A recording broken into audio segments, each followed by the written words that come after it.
breaking down all 21 things you missed from Survivor Season 43, Episode 6. We are talking all things fake merge, Elie versus Gabler, Cody getting exposed, and much more. Careful for any spoilers if you haven't seen the episode yet, and make sure to stick around as we announce last week's buff giveaway winner. And that reminds me, the Survivor 43 buffs finally came in. Just look at them all right here, the buffs, the colors, they all look so nice. This episode was all about the Yellow Baka tribe, so we'll give away this buff this week, but we still have a lot to give away, so make sure if you haven't already, subscribe to the channel, like the video, and comment down below your thoughts on the episode. Spoiler alert, I absolutely loved it. Anyway, let's get started with number 21, Coco after Tribal. Just kidding, there's too much to get to in this episode. We're not gonna have time to see Coco returning from Tribal Council. I would have loved to see that. I would have loved to see Ryan coming back, freaking out about his best friend Gio getting voted out. Anyways, there's so much to get through this episode. This was an amazing episode of Survivor. Here's a cheat sheet of all the advantages floating around. Number 20, Tree Mail. We first see the Coco tribe, James returning with the tree mail as he's freaking out with the quote, "Drop your buffs." There's nothing on this tree mail specifically talking about a merge coming, just to drop your buffs. And Carla's a smart new era Survivor player. She picks up on there's probably going to be something wrong with the merge. This might be important moving forward in future episodes. Ryan talks about how he's now a free agent. I don't fully buy it. He doesn't have the best mind for Survivor strategy. I think the best move for him would be to stay with Coco. And then we go over to Vessi as Jesse talks about how the pre-merge of Survivor is all about gladiator school, and the merge is where the fun really begins. In a pretty dramatic shot, we see both boats, both tribes going into the Baka camp at the same time. Number 19, Baka Party. We saw in the preview, Sammy's showing his age a little bit here. BYOB. It's merge time, or almost the merge time. Let's get the party started. It's always the same thing when the tribes are coming together. All these fake smiles, having this small talk. Yay, we did it. I really like how Cody points out how fake and stupid all this small talk and fake smiling really is. Number 18, Advantage Menu. It feels like almost right away the conversation shoots into a direction talking about all the advantages. Owen gives off the perfect Survivor superfan energy here. Although he's a huge Survivor superfan, he's always able to stay calm and not freak out about everything. A fun little editing trick. He shows off all the advantages he knows about throughout the season. And I mean, he said it best, so let's just roll the clip. I'm aware of 2 idols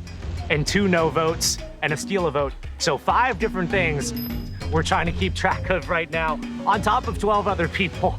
So it's a lot. Number 17, Cody exposed. If any future Survivor players are out there watching this video right now, I bet one of you watching this will play Survivor one day, so listen up. Going into future seasons, it's gonna be tough what you can say to players not in your alliance. This whole situation is crazy. Noelle doesn't know that Cody's bead thing is actually a hidden immunity idol, which builds up perfectly into Cody's fun character. He just built a hat of beads for fun. In reality, this was a hidden immunity idol, and Noelle tells this to Elie. Guess what? Elie knows about the bead idol from her own camp. So although Noelle doesn't know about Cody's idol, Elie knows right away. And because this Baka tribe has no idea how to keep a secret, she goes right to Janine, so Janine and Elie know about Cody's idol. Number 16, Elie good at Survivor question mark. We all know what this is gonna lead to, and I'm gonna have so much fun throughout this entire video talking about the downfall of Elie. Ultimately, she turns into a great Survivor pre-merge cocky villain in a way. I'm really hurt. I had high hopes for her pre-season. She was one of my winner picks. There's gonna be so much we can talk about Elie later in the video, but it's just bad karma saying to the camera that you were made for Survivor. I'm getting ahead of myself. Again, we'll talk about it later. Number 15, Challenge Matt Chat. Hopefully I'm not alone here and one of you watching this video agrees with me, but I'm a huge Snyder Cut Justice League fan. And with that said, I love all these slow-mo action shots we got throughout this episode. Even though Jeff technically didn't break the 4th wall, I felt like he was talking to us, the viewer here. He tries to bring up the hourglass without actually bringing the hourglass up, where he says no twist and no players taken away if you win the challenge. We are still gonna have a small little twist here. 2 tribes of 6 are gonna compete for immunity, and the one player that gets the gray rock has to sit out and choose one of the tribes to ride or die with. Still a little too confusing for my liking. I thought we were gonna have an individual immunity challenge later in the episode, but I guess I was wrong. Anyways, the challenge. You gotta remove a heavy pile of debris, reveal a sled and push it around, collect crates along the way, use the crates to build staircase for keys, climb a ramp, and solve a puzzle. And for the reward, you get a merge buff as well as a big feast. Number 14, Rock Draw. It looks like Janine is the ultimate hype man as she goes to the red tribe thinking she's on the red tribe to hype him up. Turns out she's actually on the blue tribe, but that clip was hilarious. On the red tribe we got Owen, Elie, Sammy, Cassidy, James, and Cody. And on the blue tribe we got Gabler, Jesse, Ryan, Carla, Janine, and Dwight. Which means Noelle got the gray rock. She has to pick between these 2 tribes who she thinks is gonna win. If she picks the right tribe, she wins immunity, gets her merge buff, but if she picks wrong, she could be voted out here. I was yelling at the TV for Noelle to pick the red tribe. I thought that was the strongest stronger tribe, and Stephanie LaGrossa agreed with me. Number 13, the challenge. We first gotta talk about Carla's hand getting smashed by one of the crates here. I feel bad for Carla hurting her hand, but it added another intense layer to this already crazy challenge. We got the first layer, actually paying attention to the challenge, who's gonna win. We got the second layer, freaking out about Noelle's decision on what team she picked, what team's gonna win. And now we got the third layer, worrying about Carla's hand during the challenge. All in all, super weird how we never see the medic look at her hand after the challenge, but I guess it was okay. Hilarious and weird phrase by Jeff. This is the biggest ramp in Survivor history. It felt like a Ninja Warrior obstacle and was insane how Ryan went upside down to help Carla get up. On Twitter, Rick Devins wants an explanation on if this was the best move or not. Ultimately, Blue wins and Noelle picked the right team. Number 12, the losers. As Owen says, loser lunch. As Cassidy says, the Mergatory. And James starts the strategy talk with, Cody, let's chat. Okay, that was fun, but time to get serious. We have 3 Bacas up for elimination, 2 Cocos, and 1 Vessi. On the Baca tribe, we have Owen, Sammy, and Elie. On the Coco tribe, we have Cassidy and James. And on the Vessi tribe, we only have Cody. There's so many different ways this can go with all 13 players getting to vote. Technically 11 because Jesse and Janine don't have their vote. It's gonna get confusing. We get a flashback to a few episodes prior as the Vessi tribe helping the Coco tribe with the puzzle. So because of this, Elie wants to work with the Vessi tribe and blindside the Coco tribe and vote James out. Apparently Ellie's not a good liar, and this is even before Ellie's game fully blows up. I'm just waiting for the moment we can talk about it. It's coming soon. Number 11, Merge Feast. On Twitter, Russell Muscle TV was disappointed that the Merge Feast wasn't Applebee's. We already talked about this, but although Ryan's a beast in the challenges, he's not the best strategically. He brings up this weird idea of these 7 random players coming together to form a majority alliance. Literally no one's interested, no one at all. But then it feels like everyone almost instantly forgets about this as Gabler wants to throw out Ellie's name. I'm just laughing to myself, I can't believe he actually did this. We get a really cryptic and confusing confessional by Gabler that Peridium's able to decipher for us. By throwing out Ellie's name, I was trying to